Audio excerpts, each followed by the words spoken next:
તો વિદ્યાર્થી મિત્રો, આપણે હવે વાત કરવાની છે સ્વાધ્યાય 6.1ની.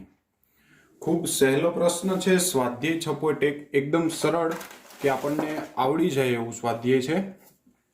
તો પહેલી રકમ એવી છે ખાલી જગ્યાની કે બધા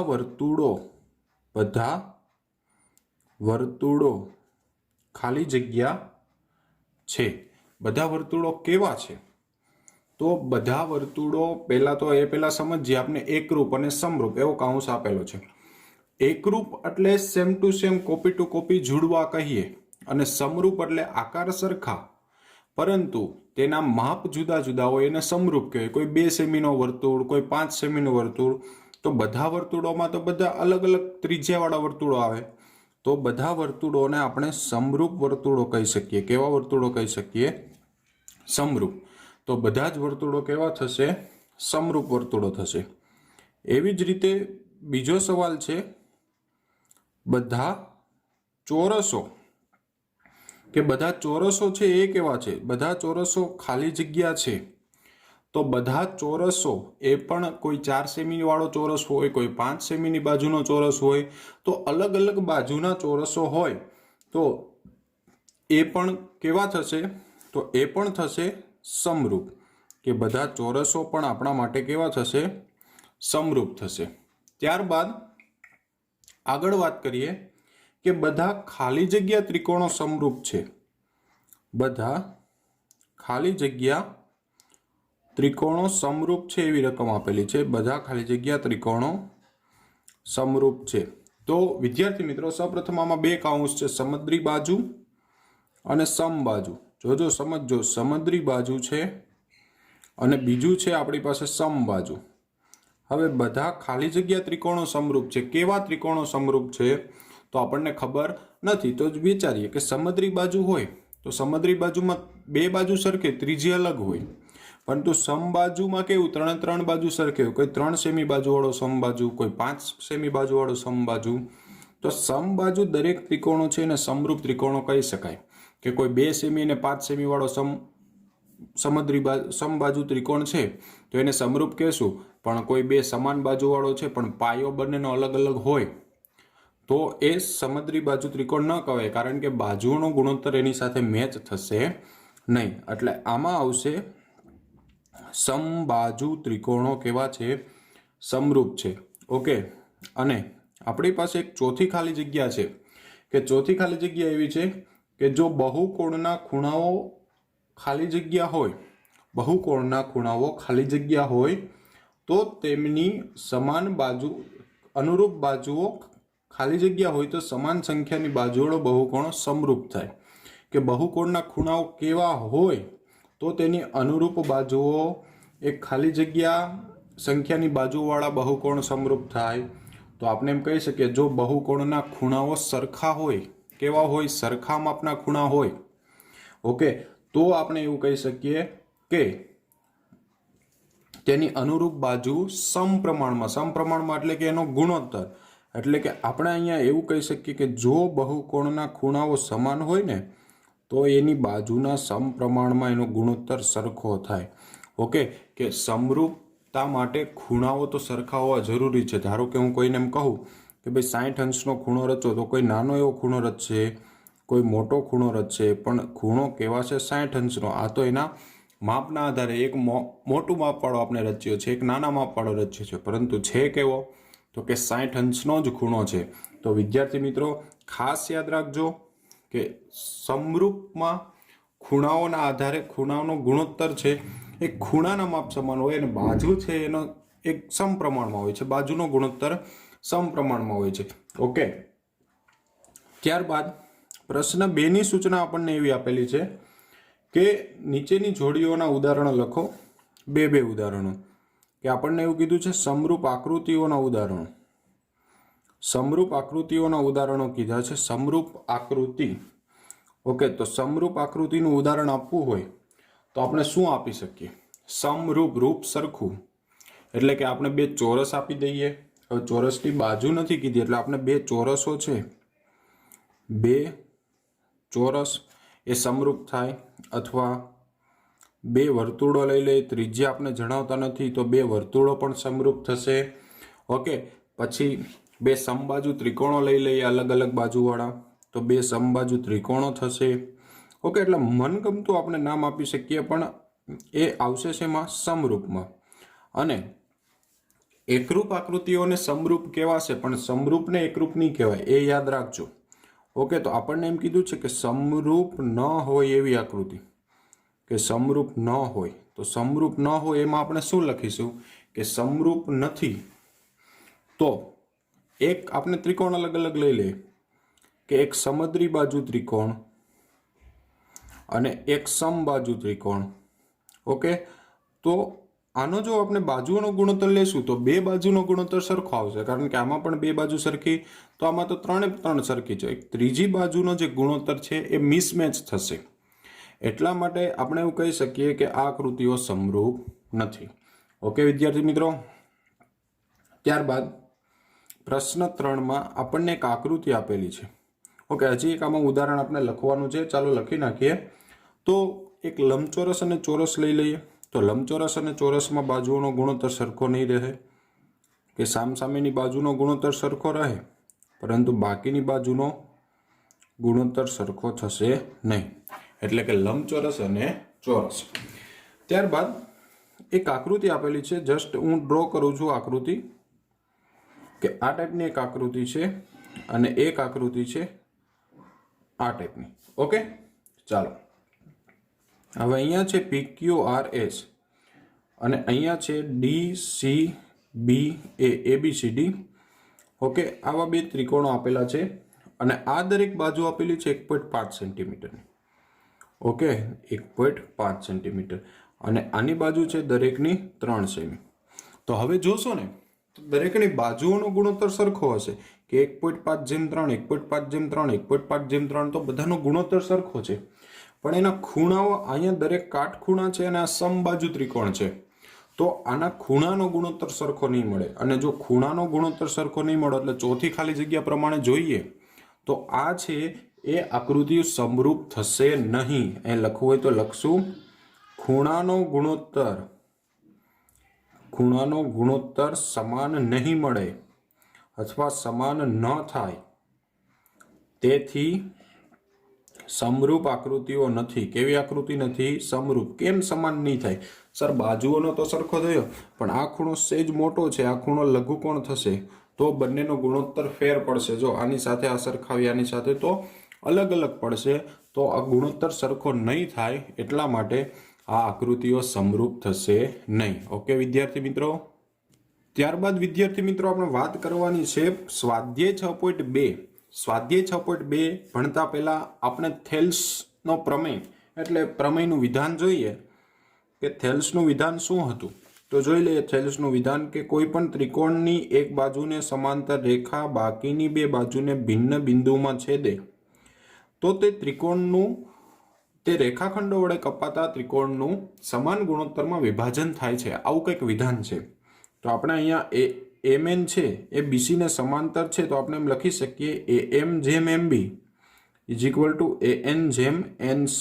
આ એક સૂત્ર છે, આ થેલ્સનો પ્રમેય પણ છે, સાબિતી પણ આવે છે એની. ઓકે, તો વિદ્યાર્થી મિત્રો આ એક જસ્ટ ફોર એક વિધાન, જસ્ટ ફોર ઇન્ફોર્મેશન માટે છે કે આપણને અહીંયા DE સમાંતર BC આપેલું છે, બે રેખાઓ સમાંતર છે જ, તો આપણને શું કીધું છે? આપણને એવું કીધું છે કે EC મેળવો. તો સમાંતર રેખા છે DE સમાંતર EC છે જ. ઓકે, તો આપણે થેલ્સના પ્રમેય પ્રમાણે આવું લખી શકીએ કે AD/DB બરાબર AE/EC. કેમ? કારણ કે DE સમાંતર BC ઓલરેડી આપણને આપેલું છે. ચાલો, AD આપેલું છે 1.5 અને DB આપેલું છે 3, AE આપેલું છે 1 અને EC આપેલું છે મેળવવાનું આપણે. ચાલો EC ને હું કરતા બનાવું તો EC અને 3 અહીંયા જશે તો 3 × 3/1.5, તો 15 દુ 30 થાય, તો 1.5 ના બમણા કરીએ તો 3 થાય. તો આપણી પાસે EC મળશે 2. કેટલા મળશે? 2. તો આ બાજુમાં આપણને EC 2 મળી ગયા. એ જ રીતે બાજુની આકૃતિમાં જોવા જઈએ તો આપણે AD મેળવવાનું છે. હવે AD મેળવવા માટે જુઓ કે અહીંયા પણ DE સમાંતર BC જ આપેલું છે. તો એક કામ કરીએ, सूत्र लखीए एडी छेदमां डीबी अथवा बीडी અને એઈ ના છેદમાં ઈસી આવું સૂત્ર લખી શકીએ। તો એડી આપણી પાસે મેળવવાનું છે, બીડી છે 7.2, એઈ છે 1.8 અને આ છે 5.4। તો એડી કેટલું આવશે? તો 1.8 ગુણ્યા 7.2 છેદમાં 5.4। હવે જોજો પોઈન્ટમાં જ આપણે કરી 18 તેરી 54 થાય તો 1.5 1.8 તેરી 5.4 થાય। હવે 24 તેરી 72 થાય તો 2.5 2.4 તેરી થશે 7.2। તો આપણું એડી શું આવશે? તો એડી આવશે આપણું 2.4। કેટલું આવશે? 2.4। તો વિદ્યાર્થી મિત્રો અહીં આપણો પ્રશ્ન એક કમ્પ્લીટ થાય છે, જે થેલ્સના પ્રમેય પ્રમાણે હતો અને ખૂબ સહેલો હતો, એમાં કંઈ એટલું બધું અઘરું છે નહીં કે આપણને ન આવડે। ઓકે વિદ્યાર્થી મિત્રો, ચાલો ત્યારબાદ વિદ્યાર્થી મિત્રો આપણે વાત કરીએ તો અહીં ઈ અને એફ બિંદુ PQR ની બાજુને અહીં છેદે છે। ઓકે, આપણે ત્રિકોણ, મારે અહીંથી એબીસી લખાઈ ગયો છે, આપણે PQR કરી નાખીએ કે આ ત્રિકોણ PQR છે અને PQR ની બાજુને PQ માં ઈ બિંદુ અને PR માં F બિંદુ છેદે છે। તો આપણે ચાલો આ માપ પરથી, આવા 3 માપ છે, આ પહેલું માપ છે, પહેલા માપ પરથી એવું બતાવવાનું છે કે EFQR છે કે નહીં એ જણાવવાનું છે। તો પહેલા તો આપણને PE નું માપ છે અને EQ નું માપ છે, PF નું માપ છે અને FR નું માપ છે। તો આપણે આ બંનેનો ગુણોત્તર અને આ બંનેનો ગુણોત્તર સરખો હોવો જોઈએ। તો એક કામ કરીએ, આપણે PE સમાંતર PE ના છેદમાં EQ લઈ લઈએ કે PE છે આપણી પાસે 3.9 અને EQ છે 3। તો 13 તેરી 39 થાય એટલે 1.3 છેદમાં 1 આવશે। તો આ તો આવ્યું 1.3 છેદમાં 1। હવે જો બીજો ગુણોત્તર પણ એટલો આવે તો આપણે કહી શકીએ કે ભાઈ આ સમાંતર છે, નહીં તો નથી। ઓકે, ચાલો તો બીજું આપણે લઈ લઈએ કે PF છેદમાં FR એટલે કે 3.6 છેદમાં 2.4। ઓકે, તો જુઓ હવે 12 તેરી 36, 12 દુ 24, પોઈન્ટ તો જશે એટલે આ ગુણોત્તર આવશે 1.5 જેમ 1। તો આ બંને ગુણોત્તરો સરખા નથી, જો અને સરખા નથી તો આપણે કહી શકીએ તેથી PE છેદમાં EQ is not equal to PF છેદમાં FR આવું છે।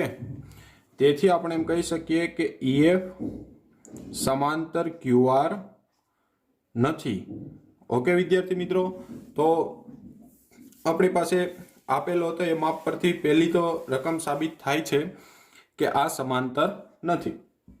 ઓકે, ત્યારબાદ આપણને બીજી રકમ એવી આપેલી છે કે PE બરાબર 4 સેમી છે। ઓકે, QE બરાબર 4.5 સેમી છે। એ જ રીતે PF બરાબર 8 સેમી છે, PF બરાબર 8 સેમી છે અને RF બરાબર 9 સેમી છે। કેટલું છે? 9 સેમી। તો હવે ચેક કરવાનું છે, ચાલો જોઈએ કે સેમ આપણે PE આપ્યું છે, QE આપ્યું છે, PF આપેલું છે, RF આપેલું છે। તો પહેલા તો આપણે લઈ લઈએ કે PE જેમ EQ, તો PE છે 4 છેદમાં 4.5।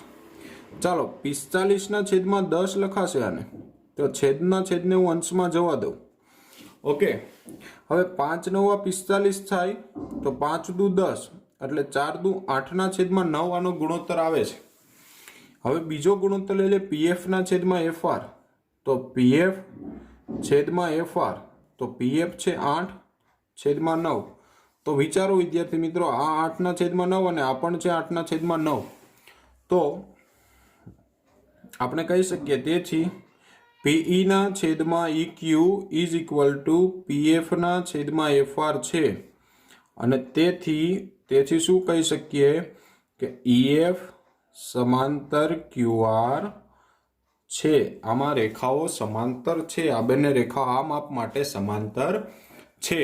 અને ત્યારબાદ એક લાસ્ટ માપ છે આપણી પાસે, ચાલો જોઈ લઈએ કે એવું આપેલું છે કે PQ બરાબર 1.28 સેન્ટીમીટર। શું આપેલું છે?